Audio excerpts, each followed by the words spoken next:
जो इंडिया है, इंडिया के चारों ओर जो 8 इंडिया को शहीद मिला के 8 जो देश है, उसी को भारतीय उपमहाद्वीप कहते हैं। उपमहाद्वीप मतलब उसके क्लाइमेट एशिया जैसा, क्योंकि एशिया एक कॉन्टिनेंट है, महाद्वीप है। उस तरह के क्लाइमेट, उस तरह के कल्चर सब पाया जाता है, लगभग पाया जाता है, लगभग बोल रहा हूँ, ठीक है। क्योंकि आप जानते हैं कि इंडिया में हर तरह के धर्म के लोग रहते हैं, चाहे वो बौद्ध हो, जैन हो, ईसाई हो, पारसी हो, मुस्लिम हो, हिंदू हो, सब तरह के लोग। दूसरी बात होता है, आपने एक व्यक्ति का नाम सुना होगा, गौतम बुद्ध। उनको लाइट ऑफ एशिया कहा जाता है,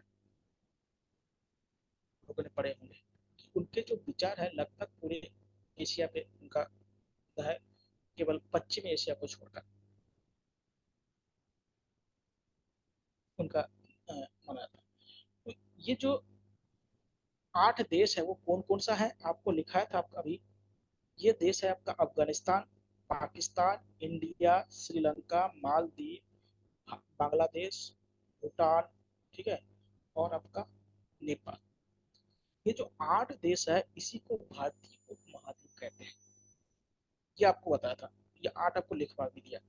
उसके बाद आपको बताया था कि भारत के जो 7 पड़ोसी देश है, जो उसकी स्थलीय सीमा बनाती है, यानी जहाँ पे उसकी भूमि टच होती है। भारत का जो भूमि है वो पाकिस्तान से टच होती है, वो बांग्लादेश से टच होती है, वो भूटान से टच होती है। लेकिन श्रीलंका से कोई भारत का भूमि टच नहीं होता। भारत पड़ोसी देश तो है, लेकिन वो डायरेक्टली भूमि से टच नहीं होता, क्योंकि वो समुद्र है बीच में। तो 7 देश आपको बताया था, और उसमें बताया था कि यहाँ पे देखिए, भारत और पाकिस्तान के बीच में जो सीमा है उसको रेड क्लिफ लाइन कहा जाता है। भारत और पाकिस्तान के बीच में जो सीमा है उसको रेड सर क्लिफ। हाँ बताइए। सर जो ये भारतीय उपमहाद्वीप वाले देश हैं और जो भारत के जो पड़ोसी देश हैं, तो इन दोनों में अंतर है? उपमहाद्वीप हाँ देश, हाँ, पड़ोसी देश दोनों। हाँ, उपमहाद्वीप के देश केवल 8 है, और वो उसमें जो चाइना और म्यांमार उसमें शामिल नहीं है।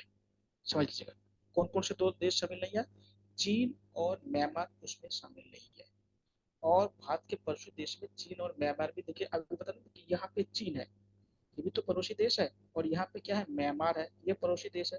लेकिन ये भारत के उपमहाद्वीप में नहीं आता है, ध्यान दीजिएगा, ये आपको बता रहा हूँ। भारत के उपमहाद्वीप में ये 2 देश नहीं है। बाकी जो भारत के पड़ोसी जो देश है उसको भारत के उपमहाद्वीप के देश कहा जाता है। जो आपको अभी लिखा दिया था, 8 देश आपको दिखाया था या बताया था, वो क्या है, आपके भारतीय उपमहाद्वीप के देश है। इसमें चाइना और म्यांमार इसमें शामिल नहीं है। 2 देश इसमें शामिल है भारत के पड़ोसी देशों में। उसके बाद आपको पता है कि भारत के पड़ोसी देशों में 2 तरह के देश है, एक है स्थलीय सीमा बनाने वाले देश है, और एक है जलीय सीमा बनाने वाले देश है। स्थलीय सीमा में 7 देश आपको बताया था, कौन कौन से बताया था। एक चाइना है, एक म्यांमार है, एक बांग्लादेश है, एक भूटान है, एक नेपाल है, एक अफगानिस्तान है, और एक पाकिस्तान है। ये जो 7 देश है जो आपको लिखा था अभी, ये जो 7 देश है ये क्या है, भारत का स्थलीय सीमा बनाता है, यानी क्या बाउंड्री बनाता है, जिसको लैंड क्या था, या जमीन जिसको भूमि जिसका टच करते हैं। लेकिन भारत में कुछ ऐसे देश है, भारत के पड़ोसी देश है, जो भारत के साथ भूमिगत सीमा नहीं बनाता है। उसमें पहले देखिए, भूमिगत सीमा वाले देशों को पहले समझ लेते हैं। तो आपको पता है कि पाकिस्तान और भारत के बीच में जो ये सीमा है, इस सीमा को क्या कहते हैं, आपका रेड क्लिप कहा जाता है। इसको रेड क्लिप कहते हैं। लेकिन ये जो लद्दाख, देखिए ये लद्दाख और कश्मीर वाला जो भाग है, ये इसको एलओसी कहा जाता है, लाइन ऑफ कंट्रोल कहा जाता है, या नियंत्रक रेखा कहा जाता है। हिंदी में उसको नियंत्रक रेखा कहा जाता है, और इसको लाइन ऑफ कंट्रोल कहा जाता है। ध्यान देखिएगा, इसमें 2 राज्य है, इसमें देखिए, इसमें कितने राज्य है, इसमें आपका गुजरात है, इसमें आपका राजस्थान है रेड क्लिप वाले में, और आपका पंजाब है। ये पाकिस्तान से शो बनाती है। और एलओसी में 2 इस समय है, एक है जम्मू कश्मीर है, जम्मू कश्मीर है, और एक है इसमें लद्दाख है। ये क्या है, एलओसी वाले से बनाती है। तो इस रेखा को देखिएगा, ये एलओसी बहुत ही कम पूछता है, लेकिन ये रेड क्लिप जो लाइन आता है या रेखा है, ये बहुत बार पूछा जाता है। ये किसके बीच में है, भारत और पाक के बीच में है, इंडिया और पाकिस्तान के बीच में। ध्यान दीजिएगा, जिसको कहते हैं इंडिया और पाकिस्तान के बीच में जो सीमा बनाती है या सीमा बनाने वाली जो लाइन है या जो रेखा है, उसे रेड क्लिफ लाइन कहा जाता है। ये आपको ध्यान देगा।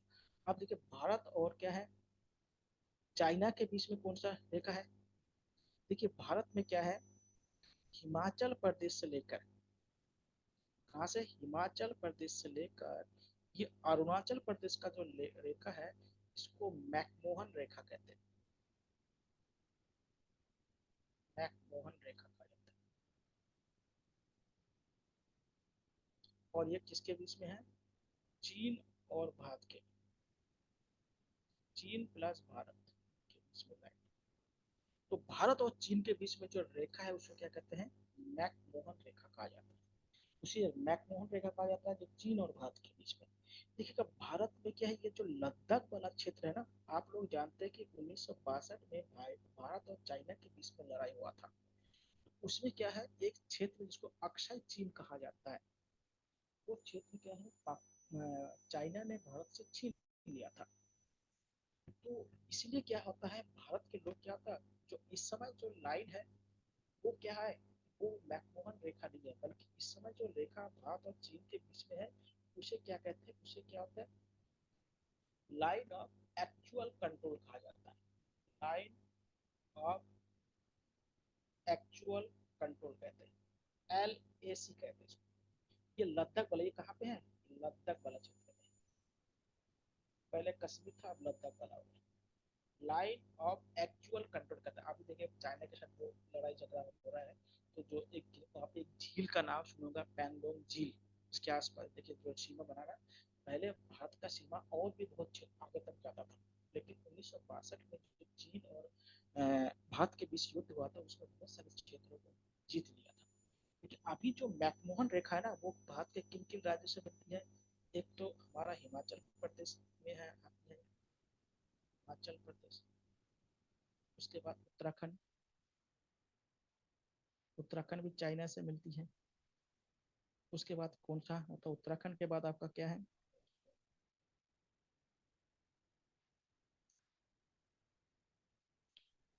उत्तराखंड के बाद सिक्किम है, सिक्किम मिलता है, फिर अरुणाचल प्रदेश, अरुणाचल। ये थोड़ा टेक्निकल समझ लीजिएगा, बाद में दिक्कत नहीं आएगा, नहीं तो क्या होगा, कभी कभी टेक्निकल क्वेश्चन पूछ देंगे तो फिर समझ बनेगा। ये देखिए, अगर आपसे पूछा जाए कि भारत और चाइना के बीच में कौन कौन से राज्य हैं, तो लद्दाख हो जाएगा, हिमाचल हो जाएगा, उत्तराखंड हो गया, सिक्किम होगा, अरुणाचल प्रदेश हो जाएगा। अब देखिए अरुणाचल प्रदेश में भी विवाद है। अरुणाचल प्रदेश क्या है, भारत बोलता है कि उनका क्षेत्र है, लेकिन जो चाइना है बोलता है कि उनका क्षेत्र है।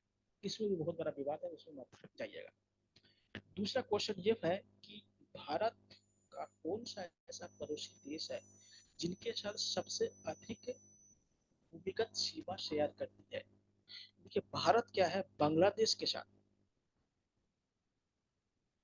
बांग्लादेश के साथ, बांग्लादेश के साथ, बांग्लादेश के साथ सबसे लंबी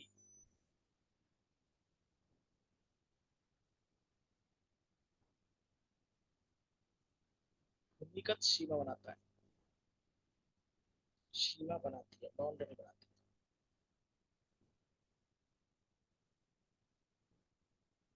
ध्यान दीजिएगा, ये क्वेश्चन बहुत बार पूछा गया है।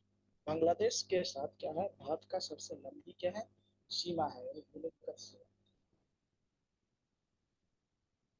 ठीक है। लेकिन एक क्वेश्चन आप लोग बताइएगा कि भारत का कौन सा पड़ोसी देश है जिसके साथ भारत का सबसे कम भूमिगत सीमा लगती है। भारत का कौन सा ऐसा पड़ोसी देश है जिनके साथ भारत का सबसे कम सीमा लगती है, आप लोग जरा बताइएगा।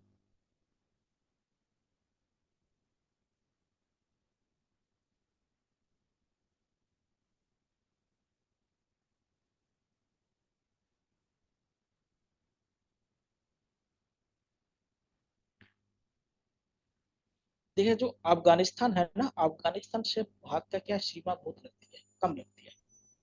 सबसे छोटी सीमा किसके साथ है? सबसे कम, सबसे कम भूमिगत सीमा या भूमि सीमा, स्थल सीमा लिखे, भूमिगत सीमा की जगह स्थल सीमा लिख सकते हैं। स्थल सीमा अफगानिस्तान के साथ बनाती है, अफगानिस्तान के साथ।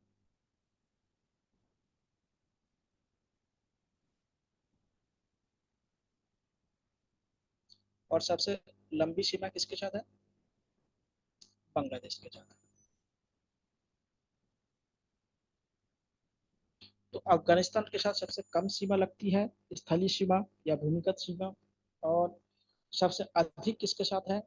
बांग्लादेश के साथ। अफगानिस्तान के साथ सबसे कम, अफगानिस्तान के साथ सबसे कम और बांग्लादेश के साथ सबसे अधिक सीमा बनाती है। इसको आप लोग ध्यान रखिएगा। उसके बाद हम लोग देखते हैं कि देखिए अफगानिस्तान के साथ इस समय केवल हमारे जो लद्दाख है वो सीमा बनाती है।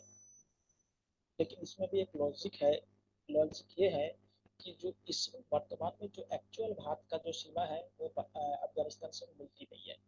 लेकिन जो पीओके है जिसको ऑक्युपाइड, पाक ऑक्युपाइड स्थल कहा जाता है या क्षेत्र कहा जाता है,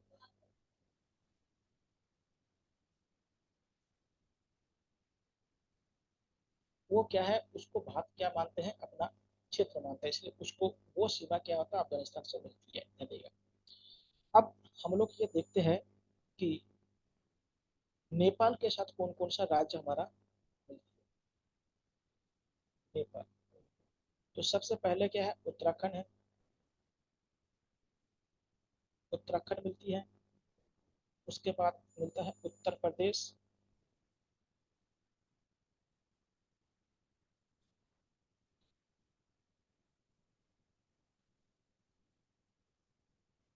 बिहार हो गया,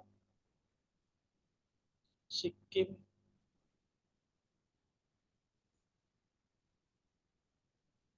और पश्चिम बंगाल।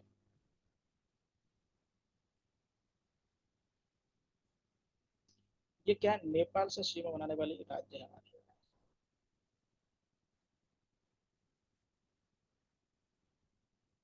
तो नेपाल से कौन कौन से राज्य सीमा बनाती है भारत में? उत्तराखंड हो गया, उत्तर प्रदेश हो गया, बिहार हो गया, सिक्किम हो गया और पश्चिम बंगाल हो गया। अब हम लोग देखते हैं भूटान के साथ कौन कौन सी सीमा बनाती है।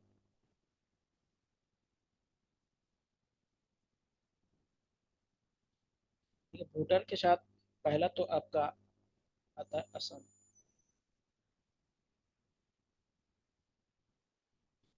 उसके बाद आता है दूसरे नंबर पे अरुणाचल प्रदेश।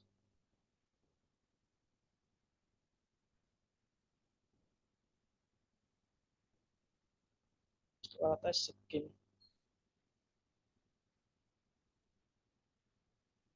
और चौथा है पश्चिम बंगाल।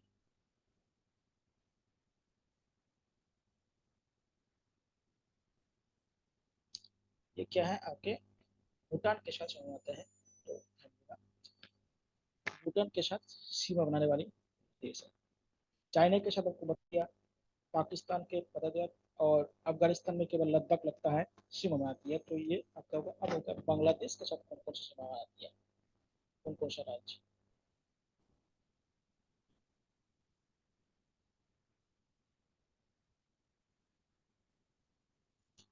बांग्लादेश के साथ सीमा बनाने वाले राज्य, नंबर पहला है पश्चिम बंगाल।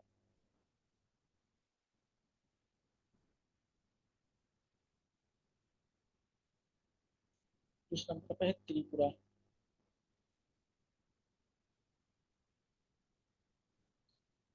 तीसरा है असम। चौथा है मेघालय।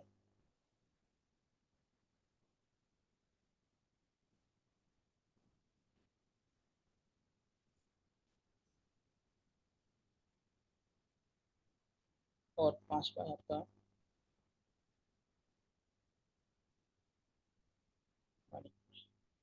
मिजोरम। ये जो राज्य है ये आपके बांग्लादेश से मिलकर। और एक बात ध्यान देगा, जो त्रिपुरा राज्य है बांग्लादेश उसको तीनों ओर से घिरी हुई है। एक क्वेश्चन पूछा जाता है कि कौन सा ऐसा भारतीय राज्य है जिसके तीनों ओर से बांग्लादेश घिरी हुई है, तो वो है आपका त्रिपुरा। त्रिपुरा क्या है, बांग्लादेश को तीनों ओर से क्या होता है, क्या एक साइड क्या होता है तो इंडिया से लगे हुए है और तीन साइड क्या होता है उसको बांग्लादेश से घिरी हुई है, तो ये है आपका त्रिपुरा। ये हो गया आपके भारत के पड़ोसी देश। अब आते हैं थोड़ा भारत की स्थिति को देख लेते हैं, उसका अक्षांश देशांतर रेखा है और उसका जो लैटिट्यूड या लॉन्गिट्यूड जिसे कहते हैं उसको हम लोग देखते हैं, या उत्तरी पॉइंट दक्षिणी पॉइंट इन सबको हम देखते हैं। देखिए आपको बताया था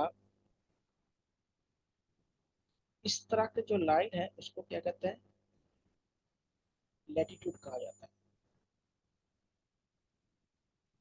और इस तरह के जो लाइन है उसको लॉन्गिट्यूड कहा जाता है।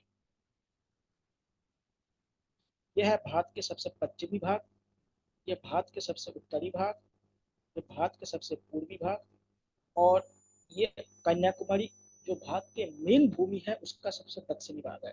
लेकिन यहाँ पे देखिएगा अंडमान निकोबार है, यहाँ पे क्या है, अंडमान निकोबार है।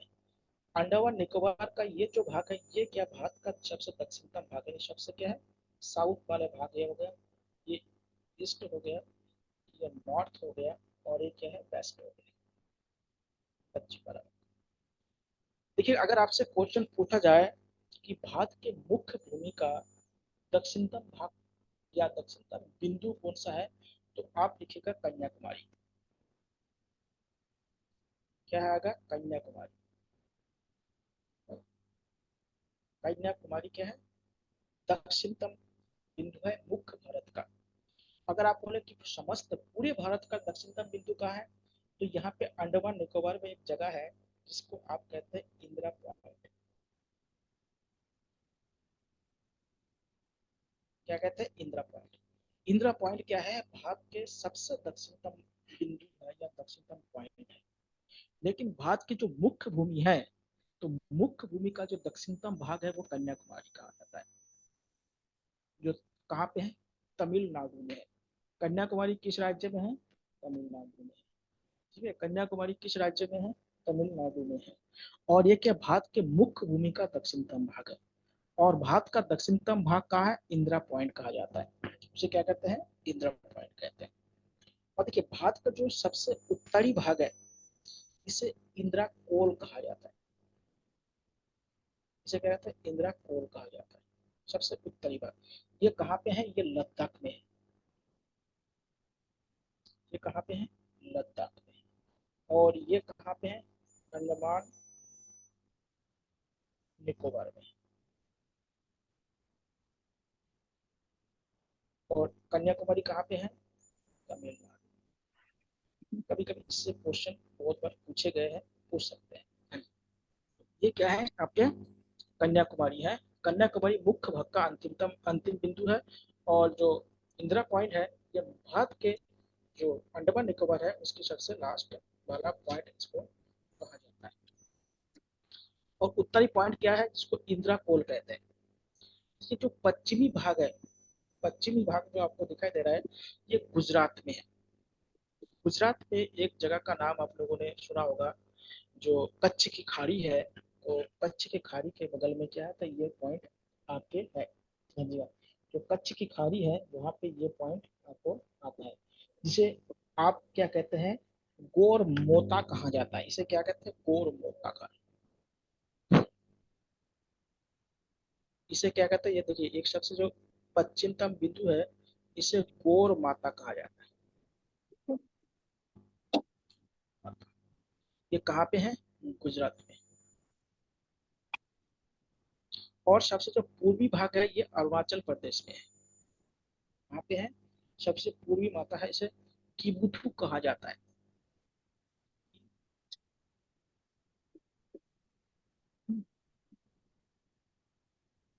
पीठू, किबुथु कहा जाता है। और ये कहाँ है, ये अरुणाचल प्रदेश में, ये अरुणाचल प्रदेश में। तो ध्यान दीजिएगा, जी। भारत के सबसे उत्तरी भाग को इंदिरा कोल कहा जाता है, भी देख भारत के लो ना। सबसे दक्षिणी पॉइंट को क्या है, इंदिरा पॉइंट कहा जाता है। भारत का सीधा हो सबसे जाएगा। पश्चिमी जो पॉइंट है उसको गोरमाता गुजरात में स्थित है। और भारत के सबसे जो पूर्वी भाग है, पूर्वी पॉइंट है, उसे किबुथु कहा जाता है, जो अरुणाचल प्रदेश में है। और भारत के जो हाँ नहीं नहीं। किसी का माइक ऑन अगर बंद कर लीजिएगा। और भारत का जो मुख्य भूमि है उसका जो दक्षिणतम पॉइंट है उसे आप कन्याकुमारी कहते हैं, जो तमिलनाडु पर है, जो वो, वो स्थित है। मेरी, हाँ हाँ। अब देखिएगा यहाँ पे दो शायद हम चीज। देखना अभी। भारत अभी तो के ये जो चल रहा है, अभी कैसे खुलेगा? देखिए भारत के जो दक्षिणतम बिंदु है ना, यहाँ मैं से लॉगिन देखिए नहीं किया है, जूम है तो ऐप मेरे पास। यहाँ से क्या गुजरती है, भूमध्य तो रेखा। डायरेक्ट हो गया होगा। आपको पता है कि जो भूमध्य रेखा है उसको 0 डिग्री कहा जाता है। ये क्या कहते हैं, 0 डिग्री कहा जाता है। तो यहाँ से अगर हम ऊपर की तरफ जाएंगे तो क्या है, खाना डिग्री खा बढ़ता लो बताओ मुझे। है। तो देखिएगा यहाँ पे आपका क्या है, एक्सक्यूज मी सर। यहाँ पे फिर तो 8:30 बज गया कि आप लोग, फिर नहीं हो जाता है टाइम। खाना खा लो, फ्री हो एक्सक्यूज मी जाओ। सर। हाँ हाँ, एक मिनट एक मिनट। चलो जरा ले चलो जिसका फिर। माइक बंद है, अगर निकल लूं मैं? क्वेश्चन नहीं पूछना है तो इसको बंद कर दीजिएगा। मेरे पास है क्या इसका एक्सेस। सर आप भी कर सकते हैं। एक मिनट देख लेता हूँ। हो गया सर, हो गया। हाँ, तो देखिएगा ये जो भूमध्य रेखा है इसको आपको बताता है कि 0 डिग्री क्या है, लैटिट्यूड है। इसके हम जैसे से ऊपर जाते हैं ना, तो ऊपर जाने पर क्या होता है, ये डिग्री बढ़ती जाती है, मतलब 2 3 4 10 करके क्या था, पोल तक क्या होता है, बढ़ जाता है, 90 तक हो जाता है। तो देखिए यहाँ पे क्या है, लक्षद्वीप है, लक्षद्वीप। अभी बताते हैं यहाँ पे क्या है, अंडमान निकोबार है। ये देखिए यहाँ पे क्या बताया था आपको, अंडमान निकोबार, यानी अंडमान एंड निकोबार। ऊपर वाले को अंडमान का देखिए, यहाँ पे बहुत सारे द्वीप है, तो ऊपर वाले भाग को अंडमान कहता है, नीचे वाले भाग को निकोबार कहता है, इसको ध्यान रखिएगा। यहाँ पे एक द्वीप नहीं है, बहुत सारे द्वीप है। ऊपर वाले भाग को क्या कहते हैं, अंडमान कहा जाता है, और नीचे वाले द्वीप को क्या कहा जाता है, निकोबार कहा जाता है। यहाँ पे एक और द्वीप है जिसे मिनिकॉय कहा जाता है, मिनिकॉय, समझिएगा। देखिएगा ये जो अंडमान और निकोबार को जो पॉइंट अलग करती है ना, उसको 10 डिग्री चैनल कहा जाता है। उसको कहते हैं 10 डिग्री चैनल कहते हैं। अंडमान और निकोबार को अलग करने वाला जो रेखा है उसको 10 डिग्री चैनल कहते हैं। और लक्षद्वीप और मिनिकॉय को अलग करने वाला जो यहाँ पे लाइन है उसे कहते हैं 9 डिग्री चैनल कहते हैं। उसे क्या कहते हैं, 9 डिग्री चैनल कहते हैं। और देखिए इसके नीचे एक देश और है जिसको मालदीव कहते हैं। तो मिनिकॉय और मालदीव के बीच को जो अलग करने वाला जो चैनल है ना, उसको 8 डिग्री चैनल कहते हैं। क्या कहते हैं, 8 डिग्री चैनल। यहाँ पे 3 चैनल याद रखिएगा। अंडमान और निकोबार को अलग करने वाला चैनल को 10 डिग्री चैनल कहते हैं। लक्षद्वीप और मिनिकॉय द्वीप को अलग करने वाला चैनल को 9 डिग्री चैनल कहते हैं। और मिनिकॉय और मिनिकॉय जो मालदीव है उसको अलग करने वाला जो चैनल है उसको कहते हैं 8 डिग्री चैनल कहा जाता है। तो 3 चैनल याद रखेगा। 10 डिग्री चैनल क्या होता है, अंडमान और निकोबार को अलग करने वाला चैनल है। 9 डिग्री यानी 9 डिग्री चैनल क्या होता है, लक्षद्वीप और मिनिकॉय द्वीप को अलग करने वाला रेखा होती है। और जो 8 डिग्री चैनल है वो क्या है आपका, 8 डिग्री जो चैनल है, ये क्या देखिए 8 डिग्री जो चैनल है ये आपका मिनिकॉय और क्या है आपका मालदीव को अलग करती है, मालदीव को अलग करती है। ये दोनों को क्या है याद रखिए, तीनों को याद रखिएगा। 9 डिग्री चैनल लक्षद्वीप और मिनिकॉय, 10 डिग्री चैनल अंडमान और निकोबार, अंडमान, ये अंडमान हो गया ऊपर वाले भाग को, और नीचे वाले भाग को निकोबार कहा जाता है, इसको अलग करती है। और जो 8 डिग्री चैनल है वो क्या करता है, मिनिकॉय द्वीप और मालदीव को क्या होता है, अलग करती है। यहाँ से ये जो 3 चैनल है बहुत बार क्वेश्चन पूछा गया है, ध्यान दीजिएगा। तो ये 3 चैनल आपको याद रखिएगा। इस आज यहाँ तक कल